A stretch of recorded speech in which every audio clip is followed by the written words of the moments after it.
Hello, and welcome to Week 9, Introduction to Philosophy, and we will be going over Hume, Section 2, in An Inquiry Concerning Human Understanding.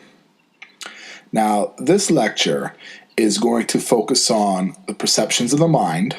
There are two that Hume distinguishes: the perception of the mind that focuses on feelings, and then the perception of the mind that recollects. And we're going to move on to ideas and impressions. And then we finish the section with the argument from Hume that states all of our ideas are copies of our impressions. And he gives two arguments for this, and then a counterexample, and then we'll go to a conclusion. Now, philosophy can be controversial at times, and Hume is a very controversial individual, because if you haven't realized yet, he is an atheist.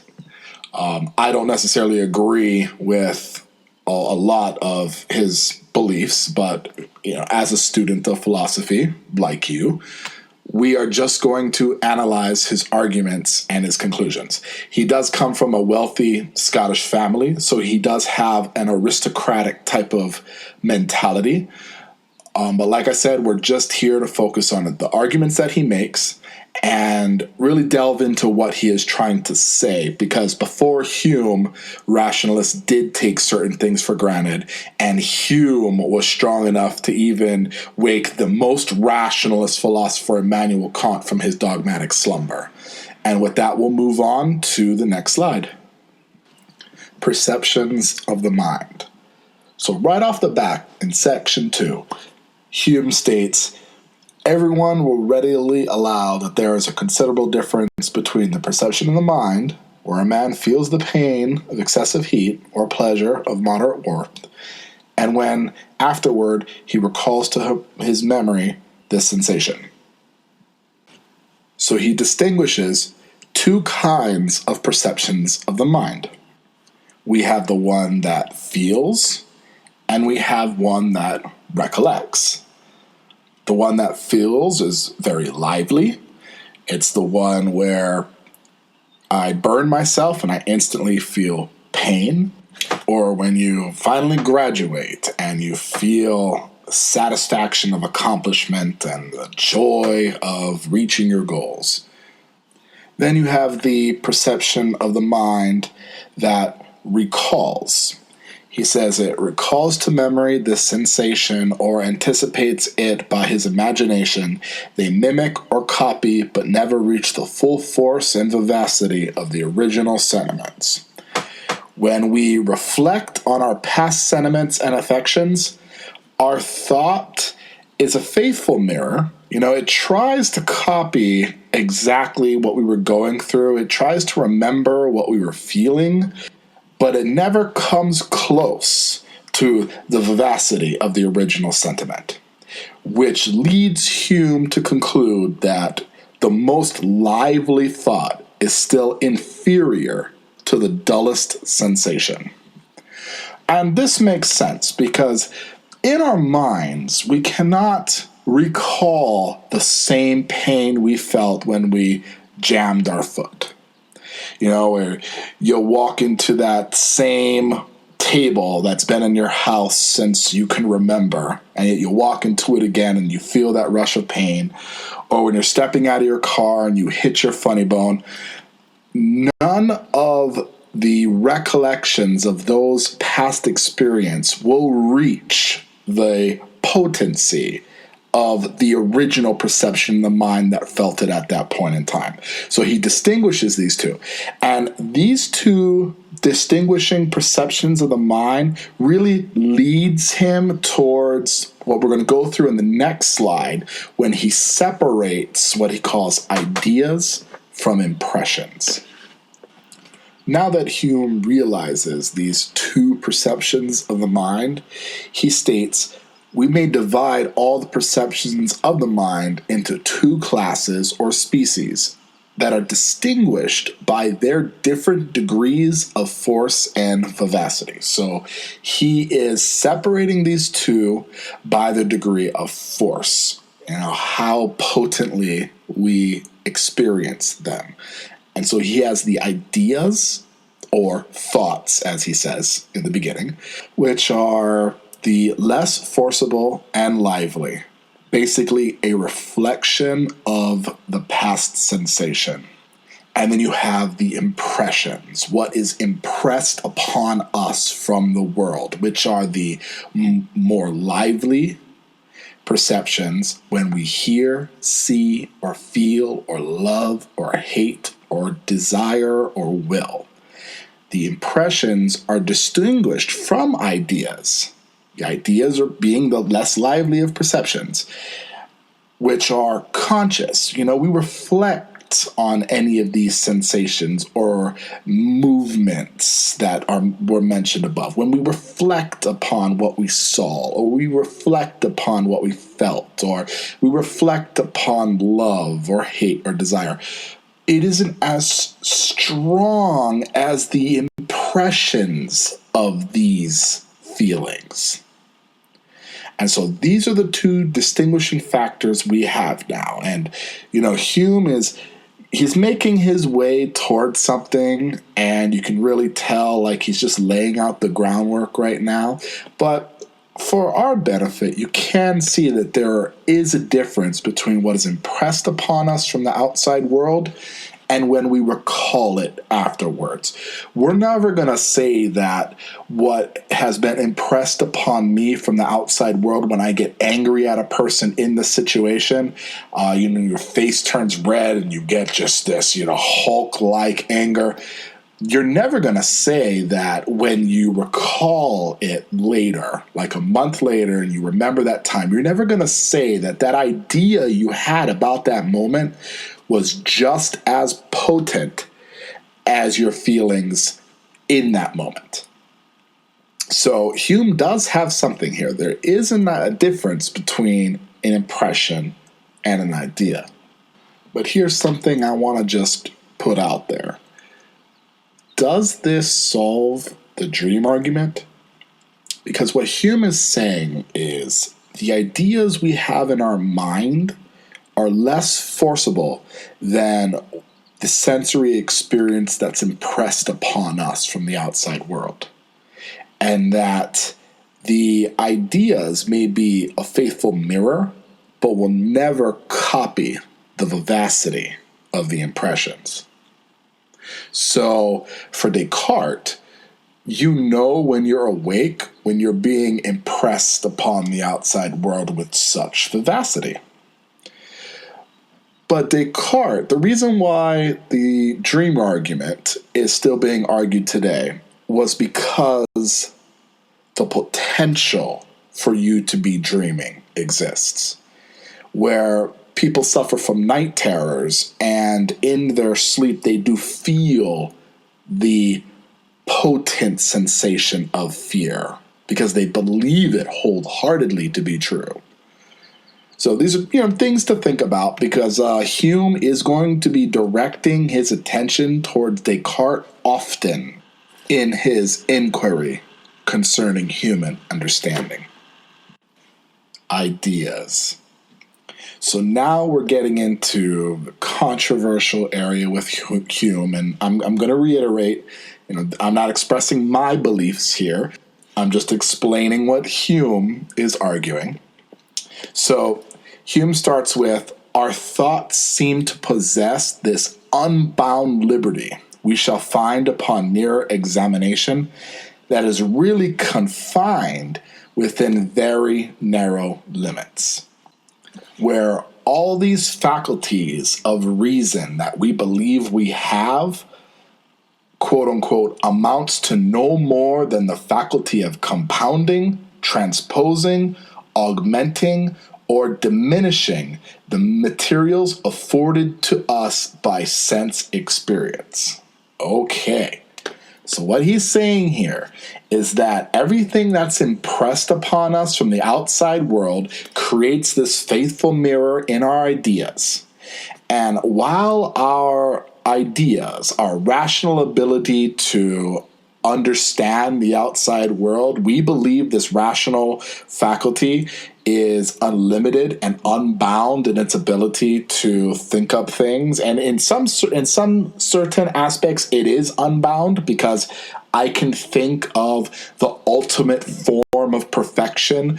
I can think of the ultimate power of God, for example.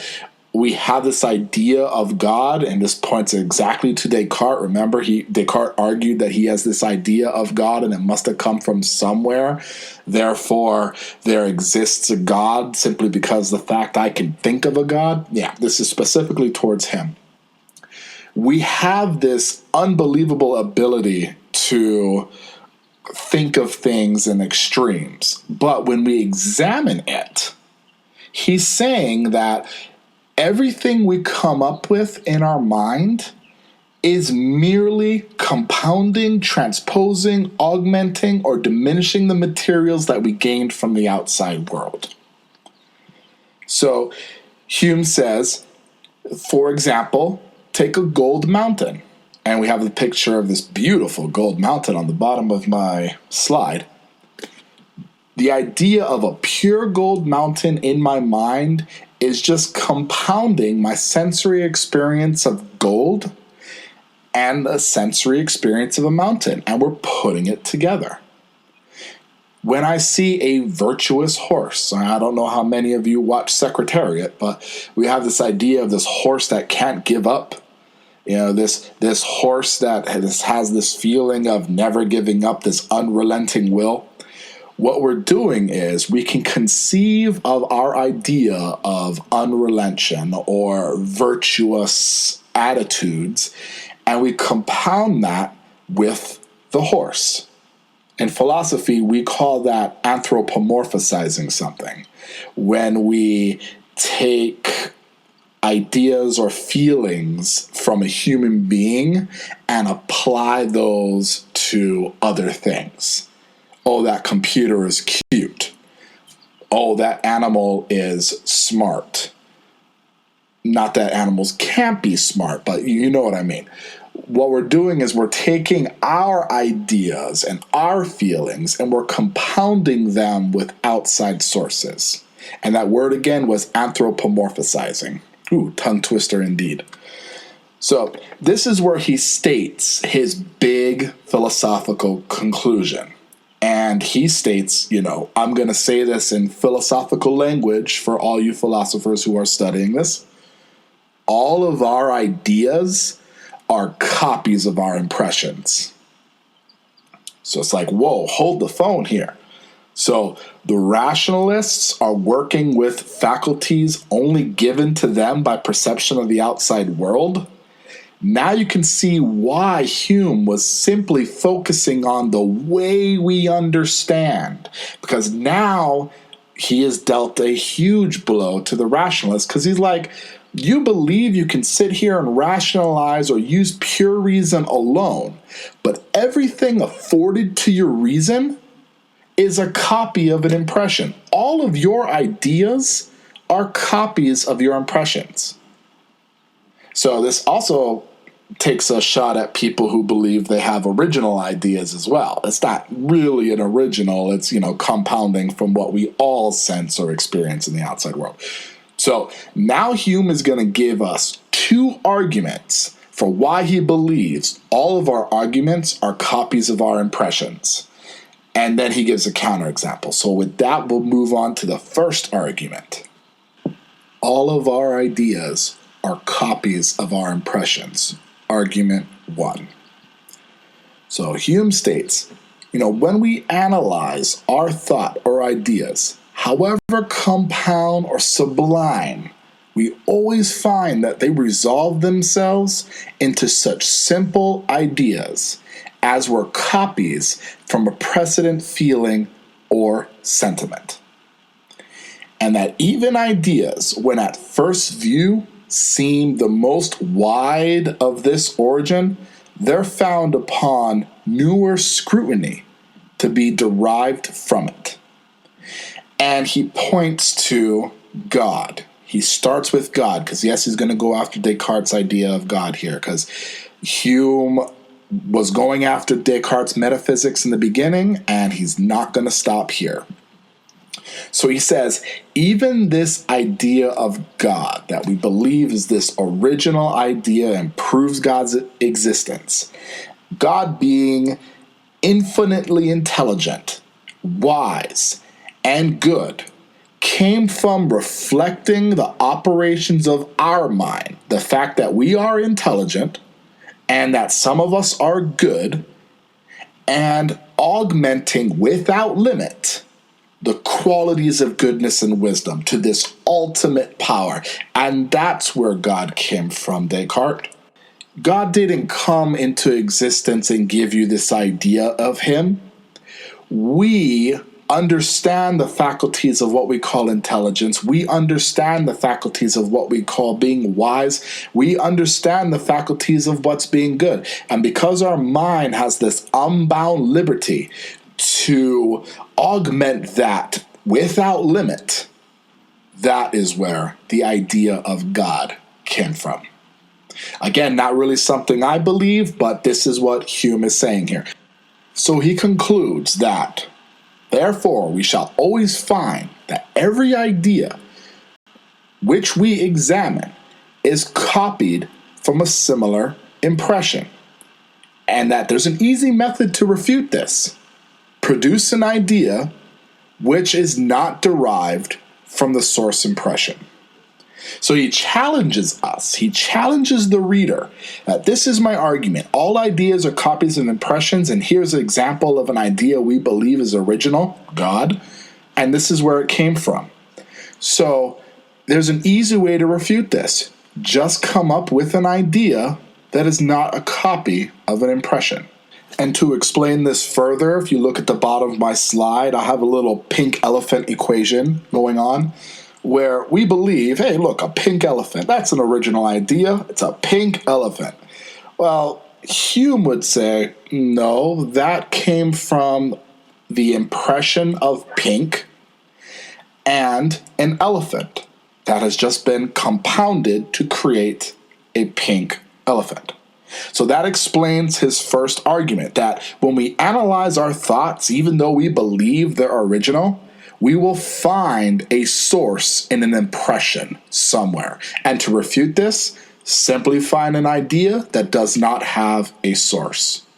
Now, the point of this argument isn't to show that God doesn't exist or God exists only in an impression. No. The point of this, remember Hume's overall theme, is to demonstrate how the abstruse philosophy is a subservient to the simple philosophy. To show that the rationalist mentality is a subservient to the sensory world. If all our ideas are copies of impressions, the rationalists are working with that which the outside world has impressed upon them. And that's all they have. And that's all they are given. At a fundamental level, you can't work with anything that hasn't been impressed upon you. You are limited by only that which can be impressed upon you. And that is his overall agenda. So that's Hume's first argument, and with that, we're going to move into his second argument for how our ideas are copies of our impressions. All of our ideas are copies of our impressions, argument 2.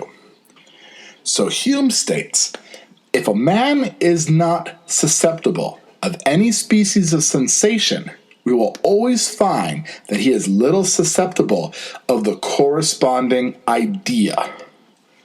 For example, I have never tasted champagne. Therefore, I don't have the idea of what champagne tastes like.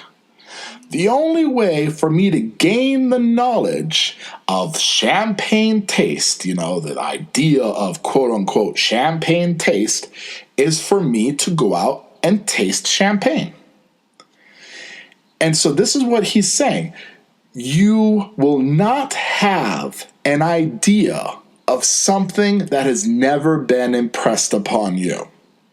Well, some may argue, well, I can explain what champagne tastes like to you. And yeah, that may be true. But that reminds me of a teacher I used to have when I was in watercoloring or Chinese watercolor class. I was explaining to him the colors I was going to use to try to get an idea if the colors were going to work well together. And he said, "Do not explain to me, show me." Because no matter how well you explain it or how well you think you explain it, it will always be different than when I see it. No matter how well you explain it, it is going to be different than if it was impressed upon you.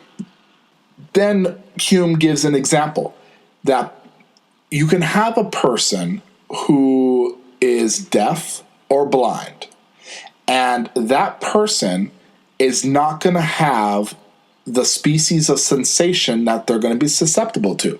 A deaf person is not going to have the idea of sound. A blind person, according to Hume, is not going to have the idea of color, since the only manner by which an idea can have access to the mind is by actual feeling and sensation.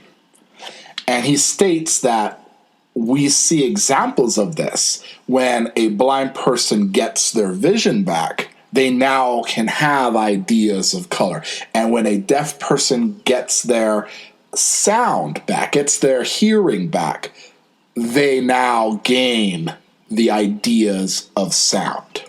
That's his second argument right there, that if you take a person that doesn't have access to a certain impression, they will not have the correlating idea. That is what he means when he says a man is not susceptible of any species of sensation. We always find that he is as little susceptible of the corresponding idea. That ends his second argument and concludes his arguments towards proving that all of our ideas are copies of impressions, but he's not done yet. Because Hume is Hume, he always likes to argue against what he just set forth. That's why a lot of people view his empiricism as being anti-empiricism, because he will also give counter examples to his arguments. And so the next slide will demonstrate the counter argument or the counter example to his argument that all ideas are copies of impressions. The missing shade of blue counterexample. So, in order to give us a counterexample to his argument that all of our ideas are copies of our impressions, he needs to demonstrate that there is a certain idea that exists independent of us perceiving it or for the outside world to have impressed upon it. So he starts with one contradictory phenomenon, which may prove that it is not absolutely impossible for the idea to arise independently of their corresponding impressions. Starts with, there exist several distinct ideas of color. And if it is true that there are different colors, that must be true no less of the different shades of the same color. So the idea is that if each color is distinct, if red is distinct from blue, if blue is distinct from yellow, then each shade of red must be distinct from the original red. Now, this is what he's arguing. I don't really buy it right here, and I'll get into that later. But he's saying, every single different shade is a different color. So then imagine a person who is perfectly acquainted with colors of all kinds except one particular shade of blue, which means he's an artist who takes his work very seriously and he's seen all the colors that exist in a lifetime and all their shades. Just imagine, it's a thought experiment, so we're allowed these kind of extremities. Imagine he has perceived all shades and all types of colors, but he's never had the fortune to meet that one particular shade of blue. And if you look at my spectrum of the blues on the bottom of the slide, you'll see that one shade is missing, and I placed a question mark in there. So then Hume says, Now I ask whether it is possible from him, from his own imagination, to supply this deficiency and raise up to himself the idea of that particular shade, though it had never been conveyed to him by his senses. And even he says, I don't believe there are few who are going to disagree with this. And because of that, this demonstrates that there's a possibility to conceive an idea purely without the need for the impression, because he was acquainted with all of the colors of the world except this one particular shade of blue. And yet it is possible for him to imagine what that shade would look like. So he is coming up with an idea without the impression of that idea being impressed upon him. He didn't witness it in the outside world. He didn't gain the knowledge from the senses. His ideas conjured them up.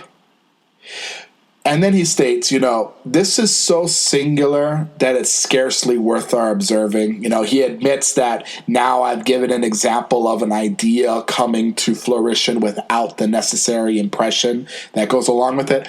But it's so singular and so mundane that it's scarcely worth our observing. And it does not merit that, for it alone should not alter the general maxim. Generally, all ideas are copies of impressions. And even though I can come up with this small counterexample, that is so mundane and minute. It's so simple that it doesn't affect the general maxim. So it's like he's just supplying a counterexample for the philosophers. But in my humble opinion, this is not a counterexample. And this is why. The world impresses upon us different shades of light. We see the sunrise. We see darkness become light. It has been impressed upon us the ability for something to become dark and into light. And so blue, the aspect of blue, was impressed upon me. He's not saying the idea of blue itself came out of nowhere, because that would be hard to say. I mean, without experiencing blue, experiencing only red and yellow, and so you can get orange and things of that nature, but never experiencing blue, it would be hard to argue that the idea of blue comes without an impression, and that is, of course, not what he's saying. So we have the idea of blue, and we have the impression of light source, or a dark source becoming a light source. So I've just merely compounded those shades of white and black into the aspect of blue, and that's how I got the missing shade. Other people argue that shades aren't different colors, but I wanted to give you guys something original. So that's why I don't believe it's a counterexample, but nevertheless, we need to understand why he believes it's a counterexample. He believed he did just show, or he did just demonstrate, that an idea came without its corresponding impression. And of course, if anybody can come up with a corresponding idea that came out of nowhere, then that would be an awesome counterexample to his whole thesis. With that, we'll move on to the conclusion and what that means for his philosophical project at the present and how he'll move on from this. Hume's conclusion. He states that all ideas, especially abstract ones, are naturally faint and obscure. The mind has but a slender hold of them. The ideas and concepts that we come up with are so abstract that they're naturally faint. And ideas themselves are naturally faint. Remember, they're just mirrors of impressions. They're just faint copies, dull colors, if you will, of what has been impressed upon us. But contrary, all impressions or sensations, either outward or inward, are strong and vivid. The impressions in the outside world are so strong in their vivacity that it is not easy to fall into error or make a mistake with regards to them. Ow, this hurts. This obviously inflicts pain upon me. This feeling that I'm having right now is very vivid. I understand it as something I must avoid. But then when I reflect upon it later, I'm not able to bring up that same vivacity. There's no way to fall in error when it comes to these impressions on us, or we will not easily fall into error. But our mind, since it's just a copy and that they're so faint and dull when compared to impressions, they can easily be compounded with other ideas. I believe I mentioned previously in this course Elizabeth Loftus and her experiments with eyewitness testimony. It's amazing how the mind can put things together in such a way that we believe it to be true. It is incredible the power we have to make us believe something happened when we dream it. I mean, it doesn't happen to me often, but it's happened before where my wife would wake up and, she would have a dream that I cheated on her or something, and that even though she knows it's a dream, her mind is still fooled into being mad, and bam, she smacks me.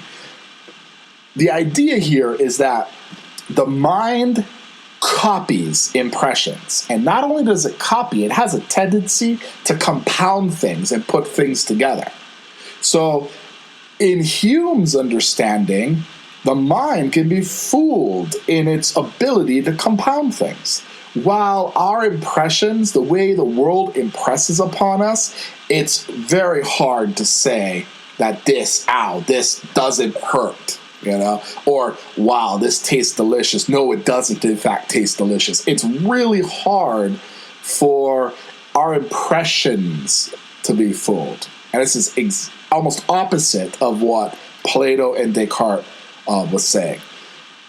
So he goes into even further to say, when we entertain any suspicion that a philosophical term is employed without meaning or ideas, we need but inquire, from what impression is that supposed idea derived? When we find ourselves discussing a philosophical term that we suspect may be, not referred to any idea, we may simply ask from what impression its supposed idea might derive. Since all ideas are derived from impressions, if they make up some term that's not connected to any impression, it's meaningless. Because I can say any word I want. To say metaphysics is the same thing as saying hablululai. If I can't derive an impression from what you're trying to say, and all ideas are derived from impressions, it's meaningless what you're trying to tell me. And really, that's Hume's conclusion for this section.